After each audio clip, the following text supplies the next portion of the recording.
Welcome back to the Warehouse Podcast, everyone. My name is Elijah. Today we are here because Christmas came late, actually. Big Christmas, Jhonkensy Noel has gone ahead and, well, I guess he didn't really have any say in the matter, but the Orioles went ahead and claimed Noel, who had been DFA'd by the Guardians earlier. Um, we designated George Soriano for assignment. I talked a little bit about Soriano on a previous podcast, like a couple of his off-speed pitches. That said, he was super wild and fine to move on. We will be able to build the bullpen without him. Um, Noel is super fun. I'm going to spend a couple minutes chatting about him, and then I'll move on to what I think is a more substantive topic.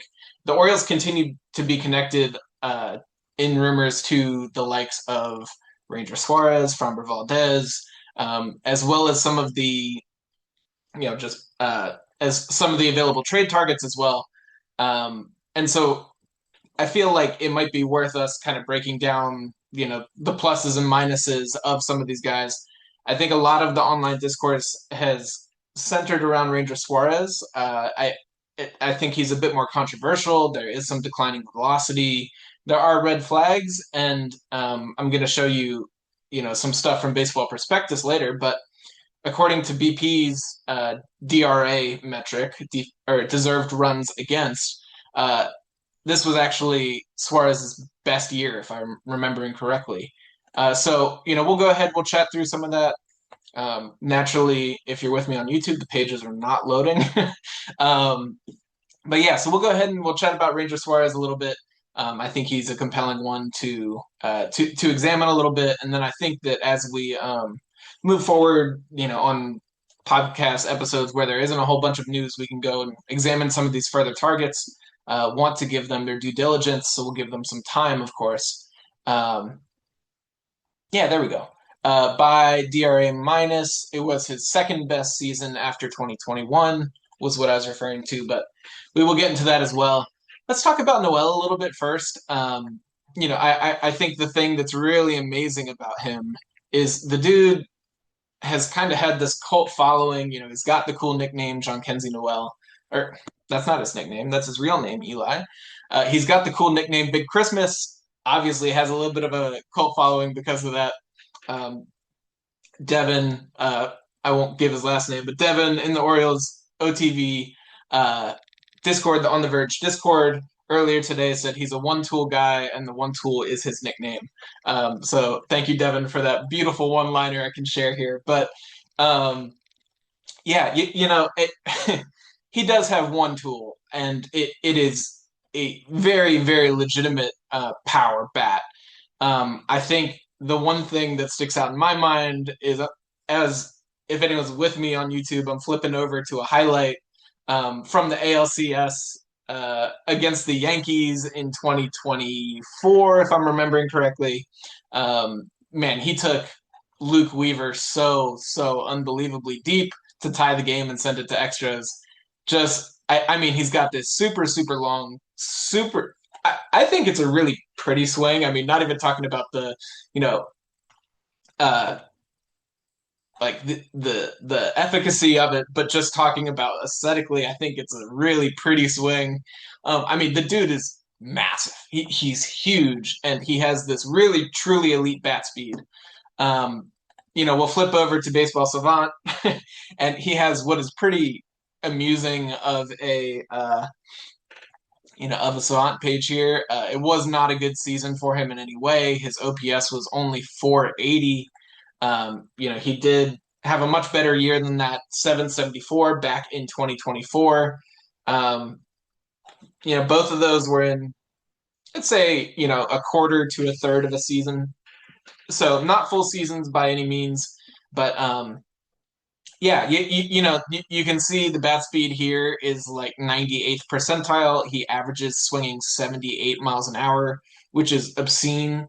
Um, just not a thing that really happens. Um, but because he whiffs so much, because the contact, as he's swinging out of his absolute shoes, the contact is not always all that good. His average exit velo is just, right about average, probably 60th percentile. K rates through the roof. whiff rate's through the roof. Chase rate is over or almost 50%. So, one of every two pitches outside of the zone. I just hit the PlayStation next to me if you heard that. Gesturing too much. uh, yeah, one of every two pitches outside of the zone, he goes ahead and he takes a rip at.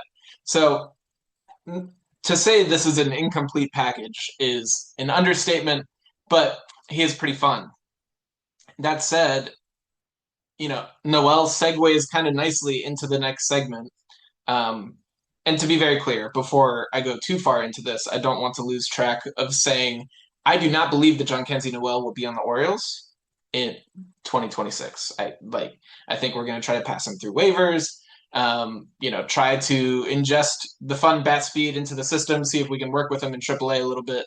But well, if we were able to claim him, he made it a long way down the waiver list. So maybe, maybe. But the market the market share on the Orioles roster that is currently occupied by large right-handed men is too high. And I just very simply I think that Noel is at the bottom of the totem pole right now. There will be some way that he is moved off the roster or space in front of him is cleared. I don't know what those means will be, but it will happen. And if they do not happen, and even if some of them do, I still don't necessarily think he's with the Orioles on opening day. So, uh, you know, well, I should also say he does not have any minor league options. So this is not a guy that we can send to the minor leagues without, sending him through waivers and outrighting him entirely.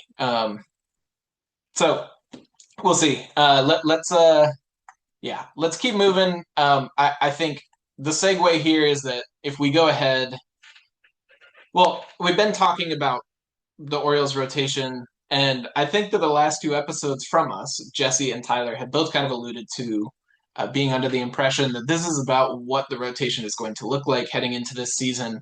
I am not necessarily of that mindset. I think I told you I'm going to talk about Ranger Suarez. I'm not convinced that the Orioles are going to go for one of these top line starters. I'm not convinced top line starters in free agency, that is, being Suarez, being Framber Valdez.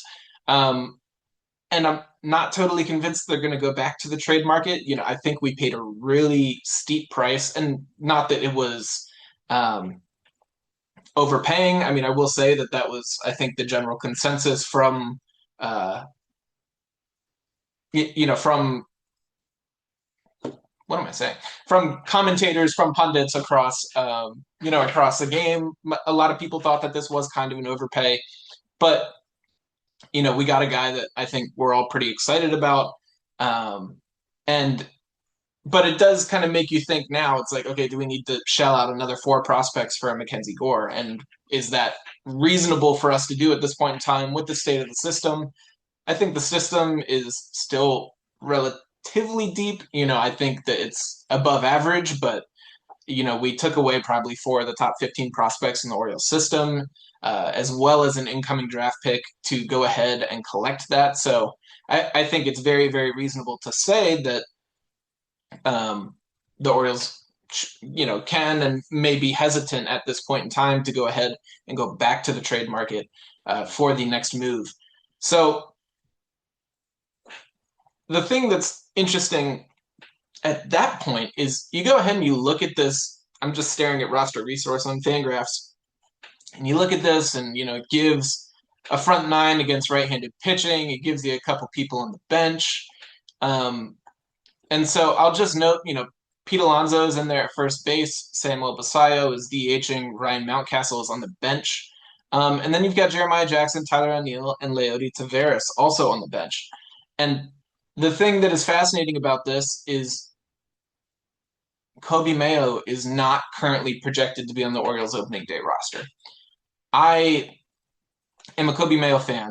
I think that I think he will have a very nice career. I think at this point in time, it's probably a first baseman, but he absolutely could mash. September was really good for him. But he doesn't have a spot right now, and I think even if you clear the way for Ryan, or even if you clear the way and you remove Ryan Mountcastle, you trade him for a bag of balls, whatever. I think that Kobe Mayo is just frankly far too good to be riding the bench. I think that it's a misallocation of resources.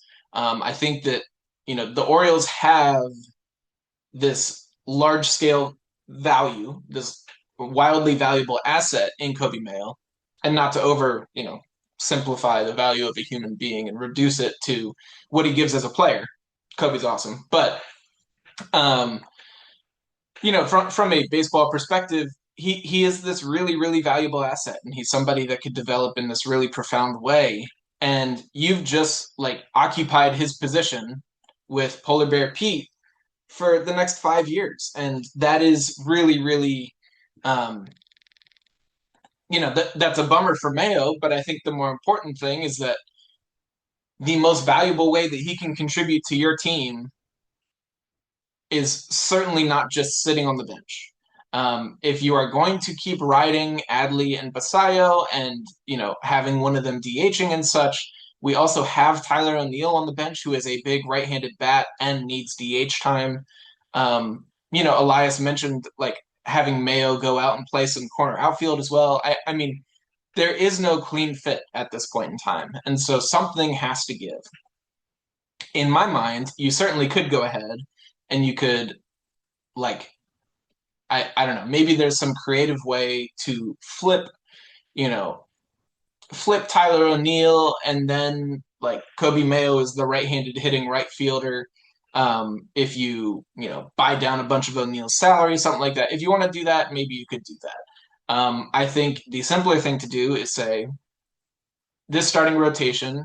I was just refreshing myself on Tyler and Jesse's episodes so that I didn't misquote them in any way, shape, or form. But Tyler had just said this rotation is fine, and I largely agree with that assessment. It's fine. It's not bad. I think Bradish has a lot of upside, um, and certainly could be one of the top five pitchers in the American League. I feel very good about that if he's healthy. But the fact of the matter is that the rotation is just fine. And if you want to be a playoff team, if we want to make a run at the division title, like we obviously are committing to with Pete Alonso, with Ward to an extent, with health, these are big moves. And I am under the impression that you got to back that up. That if you stop right now, you are like 75% of the way to a really great finished product and stopping short of the goal line. Another thing I'll note about roster resource, if I can go ahead over to the payroll tab. So our estimated 2025 payroll was $160 million, and estimated currently for 2026, this is using arbitration projections, granted, we're at 147 right now. So there is 13 million to work with if you know, get your way out of Ryan Mountcastle. That opens up another $7 or $8 million, and you're working with probably 20 million, at your disposal. And that, if you give Ranger Suarez $5 and $100 million, 5 years, that is, 5 years, $100 million, then that just kind of puts you right about at the same payroll you were at last year. That is not even really pushing the envelope in a super substantial way. So I think that really, really says that we've got something left, and we absolutely can go and make a splash to an extent, whether it be in free agency or not. I think if you want to, go with the likes of Framber Valdez, you're pushing, 30, 35 million into him, depending on the years there. But I think Suarez will be pretty happy to get to, six figures over 5 years or so. And that might be a little bit more in our price range. I think particularly now, it seems like the market has been a little bit hesitant on him as a result of some of the stuff we'll talk about. But yeah, I don't know. It seems like we have the payroll space. It seems like we have trade capital if we want to go that route. Go get Freddie Peralta, whatever. And I'm just under the impression that this isn't the finished product. I think it'd be frankly kind of weird to go get Pete Alonso and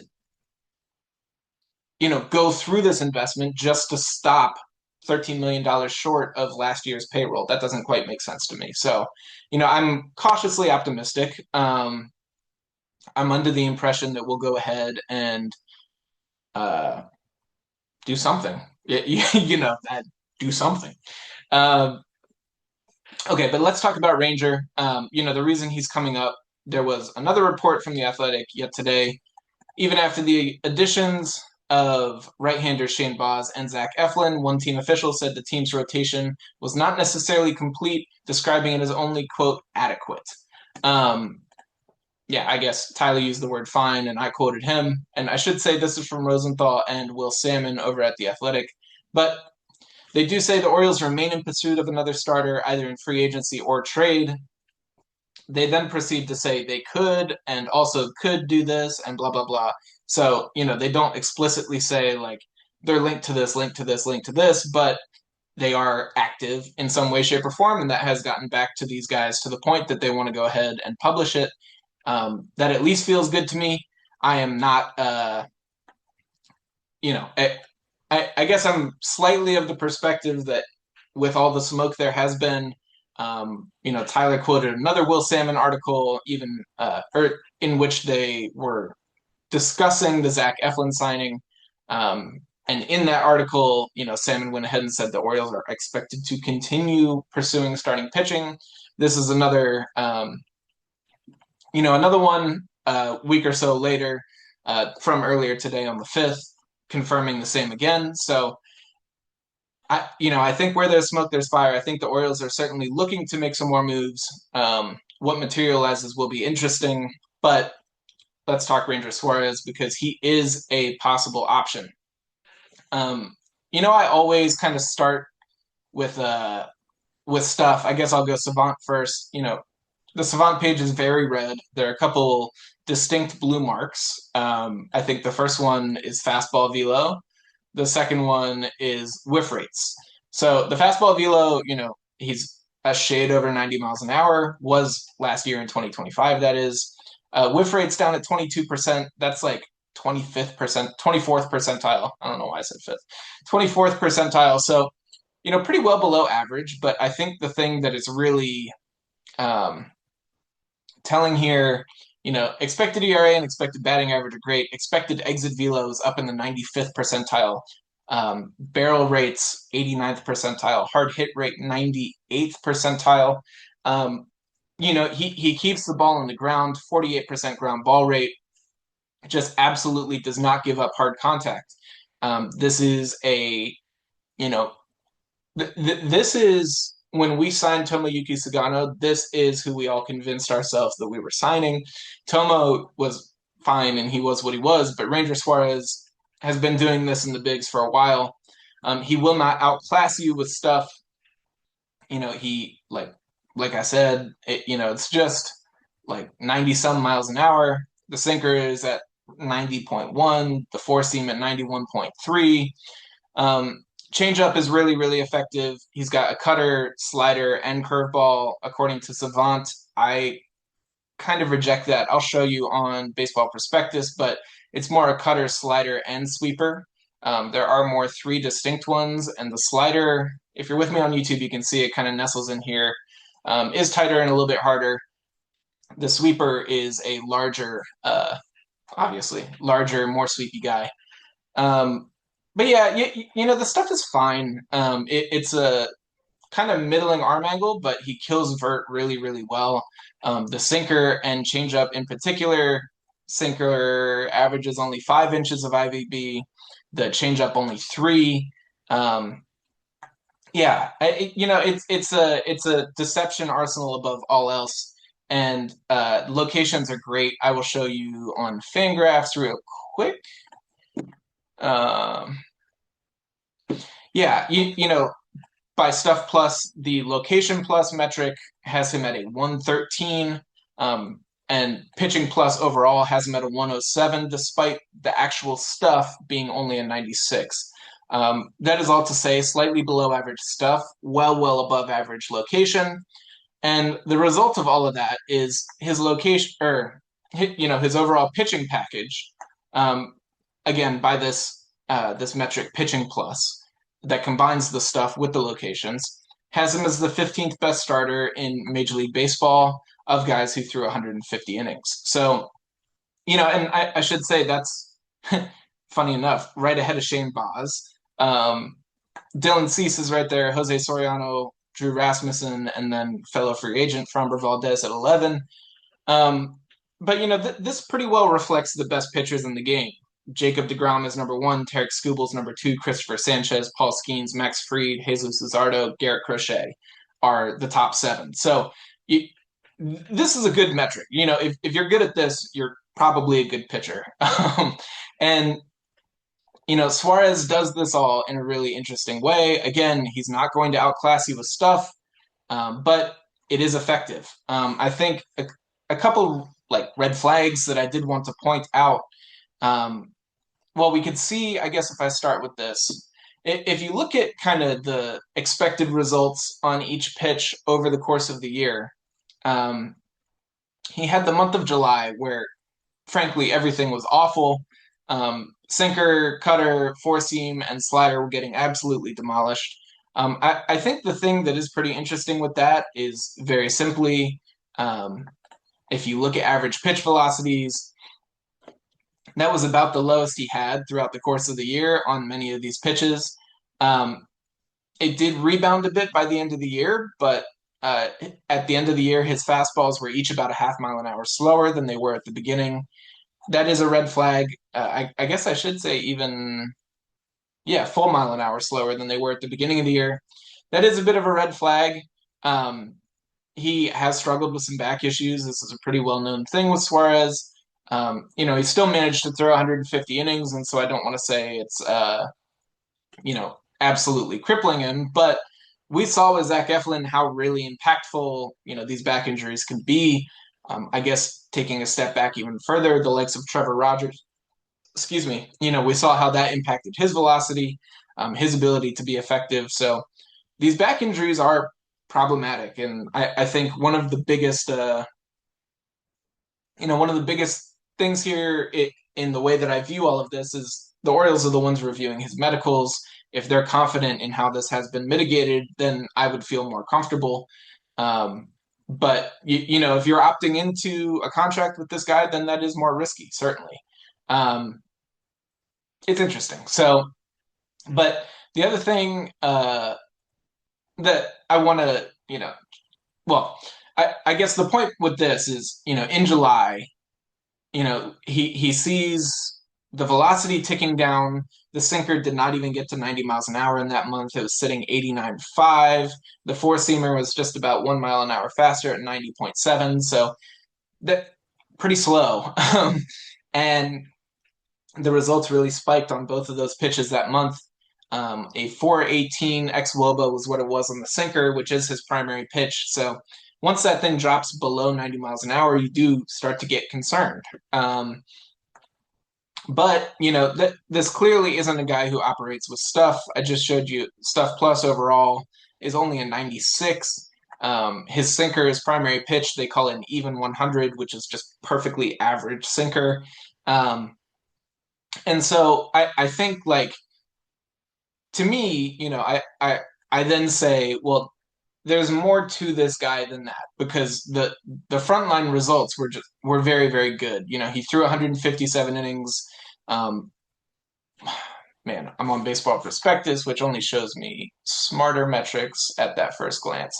157 innings, he had a 3.20 ERA, expected ERA was 3.15, FIP was 3.21 because he walks like 5% 5 to 6% of hitters faced. And, by Fangraphs WAR, he put up 4 WAR in 157 innings. So this dude is clearly effective. I mean, he's really, really talented. And where that magic happens, well, I guess I'll go to this tab first. Where that magic happens is really in the construction of his arsenal and his ability to be deceptive. I have talked a tiny bit about some of these arsenal metrics from Baseball Savant. I think that if you want the full explanation, recommend following Steven Sutton Brown on Blue Sky. Steven Sutton dash Brown. There is a hyphen in there. And he talks about these all the time. He's written articles ad nauseum about all of these metrics that he's put out. They're really phenomenal, and I think really do an excellent job of uh, capturing really like what makes pitchers good. Um, I don't know why this reset to set a higher pitch threshold here. Stand by. I'm filtering the table in front of me. So basically what I'm going to show you is this pitch type probability metric. And what that is, I guess I should set this a little more precisely so that I can give you a clean number of pitches of pitchers who threw 2,000 pitches in the major leagues last year. The one I'm starting with is what's called pitch type probability, and this is Steven Sutton Brown and Baseball Prospectus more broadly. This is one of the first Arsenal metrics they have, and their brief description is likelihood that a batter would be able to identify the pitch type from release point to decision point. So fundamentally, kind of the way that this works is, they create a 3D trajectory of the ball relative to the batter's, vantage point, basically where their eyes would be in 3D space. And they kind of look at, how these pitches on this initial trajectory look. And that's from the point that they're released through the point where the batter, if they wait after this, would not have time to get the bat around and actually make contact with the thing. So, so basically that certain pitches look a lot alike. I personally went and on Blue Sky, I was like, yo, Steven Sutton Brown, any chance you could generate some of these plots of pitch trajectories for the likes of Trevor Rogers when Rogers was going off? And basically there's this little it's basically a line with a circle around it at critical points. And sure enough, Trevor Rogers, his fastball and his changeup, it looks like one circle around these two lines because the pitches look so much alike out of the hand, and that is very much the magic of Trevor Rogers as well. But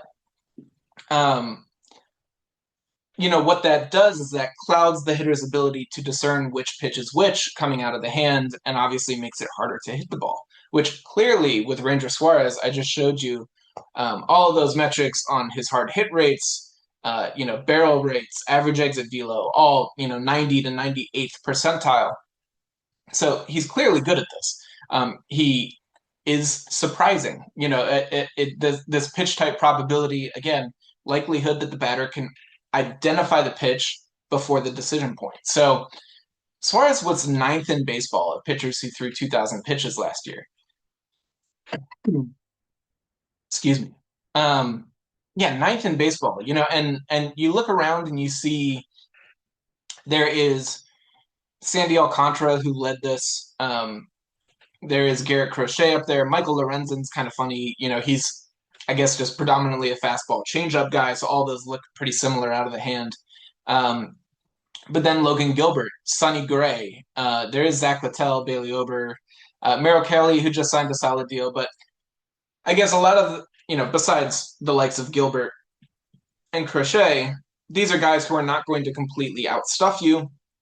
And the ability to be deceptive is kind of critical. That very much is, again, how Ranger Suarez competes. I'll show just like the other three metrics here.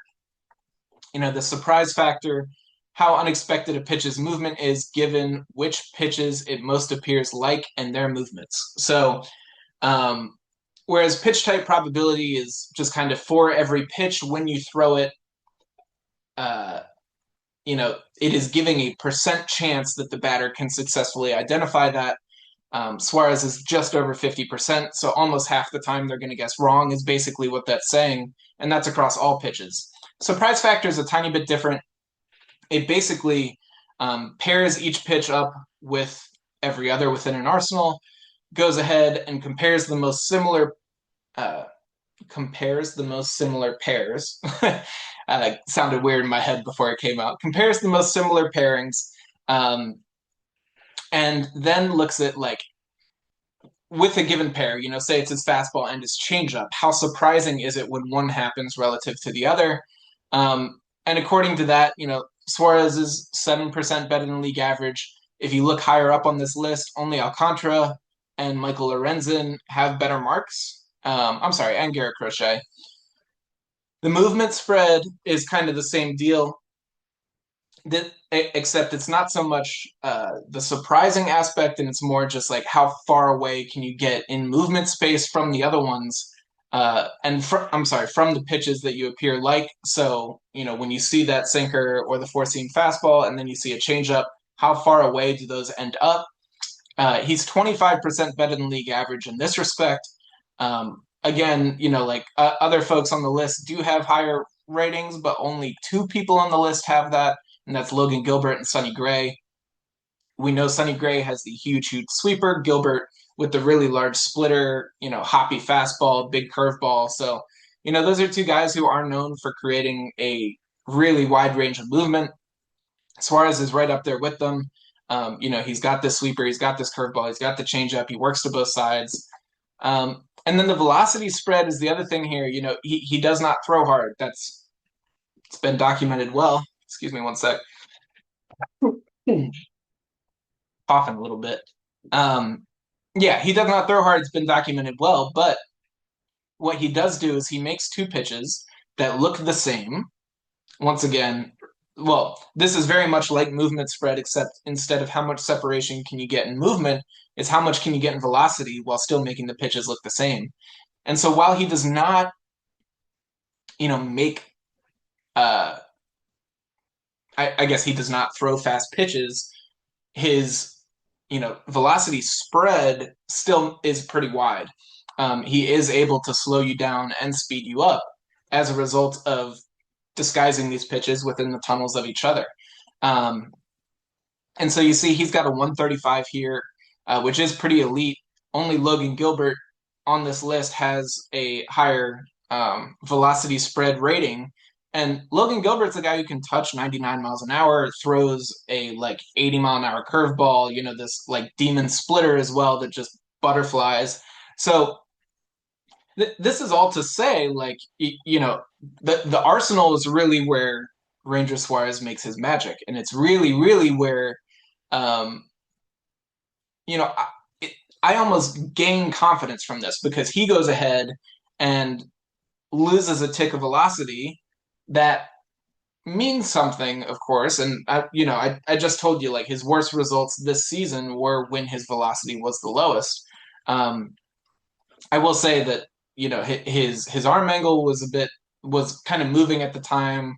His horizontal release point was further out while he was struggling with those results. So probably some other stuff going on, but it's not great to have your primary fastball dip below 90 miles an hour. We've seen, I've, Garrett, if you hear this, hat tip to you, but the Zach Eflin comparison has come up a lot. And we saw, Eflin was unsuccessful and struggled for a number of reasons last year, and they were all induced by those back issues, of course. But we saw how much of a hit his stuff took when he started losing that velocity. When Trevor Rogers first came over from the Marlins, he got, shellacked because he could only throw 89 to 91.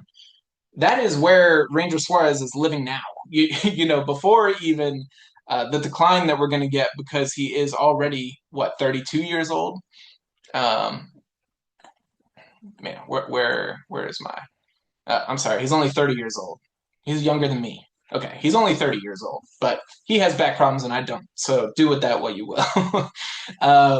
Yeah, no, Suarez, he is already losing a little bit of velocity, has lost some, I think, a good 2 miles an hour over the last two seasons.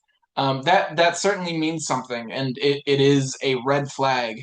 But I think that if you go ahead and look into these Arsenal metrics, for those on YouTube, just a little, graph nicely showing the decline in velocity, about 2 miles an hour over the last 2 years on both of his fastballs. So,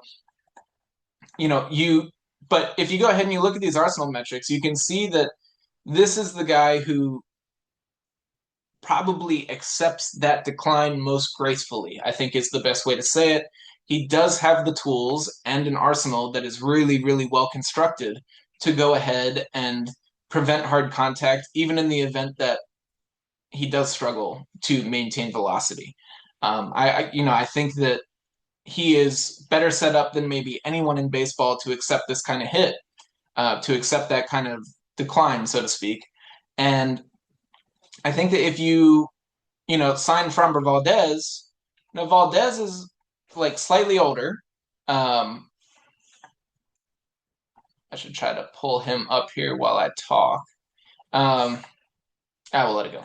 But Framber Valdez is a slight bit older, and he is more reliant on that velocity. He throws a mid 90s sinker, which is awesome. I love it for him, and I would love to have him on my team. But when you look at him 3 years down the line, I think that there's very, very good reason to wonder about how that's going to play when he can only throw 92 miles an hour as opposed to the 94 to 96 that he's throwing right now. So I will also note, I guess I've got Fromber up in front of me.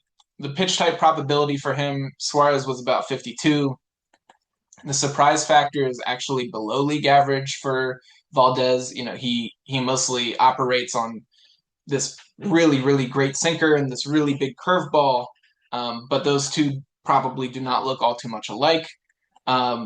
His movement spread is great because it is a big curveball. It is that turbo sinker, and the velocity because he does spread those out a bit. But movement spread is probably about in line with Suarez, and velocity spread is 18% above league average, whereas Suarez was 35% above league average. So the obvious delta here being that Framber Valdez's stuff is better.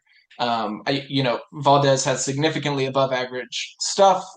By Baseball Prospectus's Stuff Pro metric, he has the third best stuff in Major League Baseball after Tarek Skubal and Chris Sale, and just ahead of Zach Wheeler and Jacob deGrom.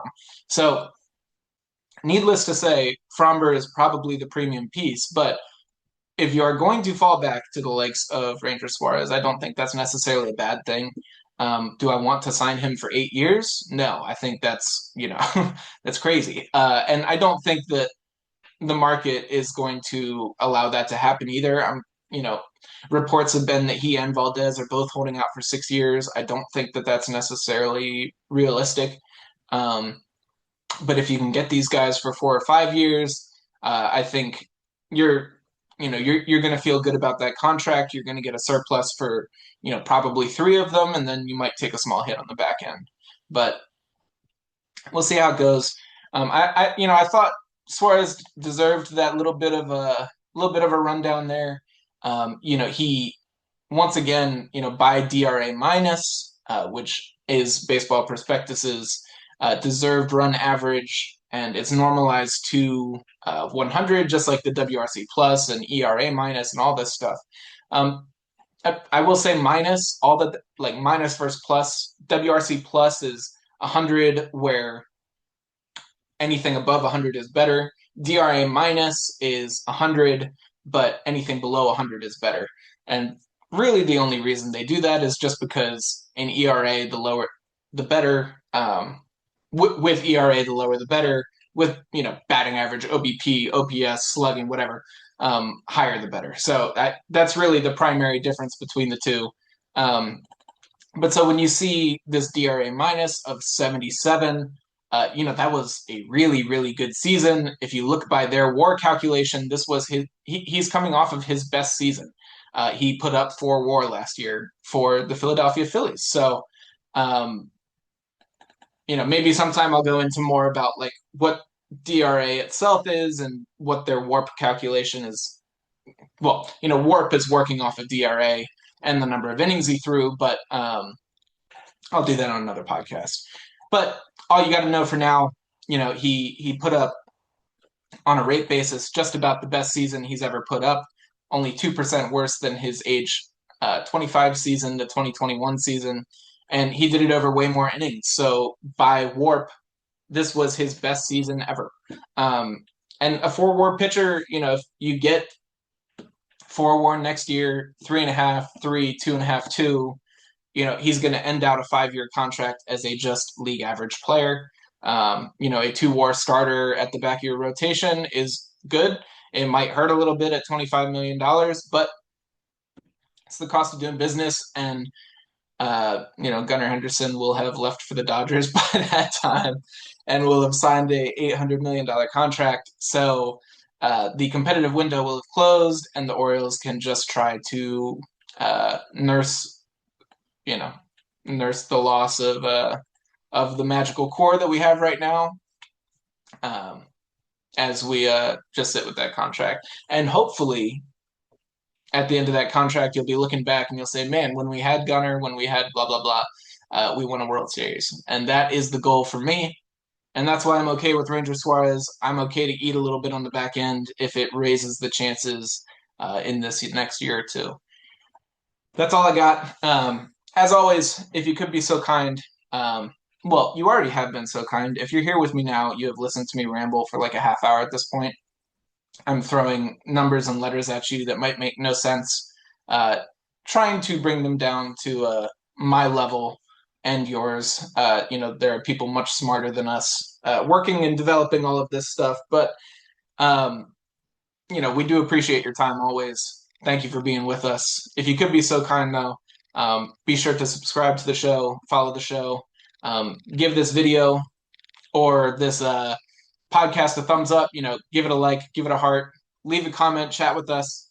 Just talked with somebody. I won't, out his last name or anything, but just had an email from a listener, talked to us about a couple trade proposals. So thank you, Ray. Appreciate you. And we love doing that. Love talking to anyone and everyone who's willing to talk to us. So that's all I got. Been a pleasure. I do want to shout out one kind of fun thing. I'm going to be jumping on the Verge in a little bit. I think sometime next week we said going to do a year in review Jeopardy session where I have set up a bunch of questions for the hosts or whoever they bring on, and definitely I will tweet some stuff, or not tweet, Blue Sky post some stuff out and let everyone know when that goes live so that we can go ahead and share that with our fan base, our listenership as well. Yeah, excited about it, excited to hang with those guys, and excited to see what the Baltimore Orioles are going to do. That's all I got. Have a good one. Let's go, O's.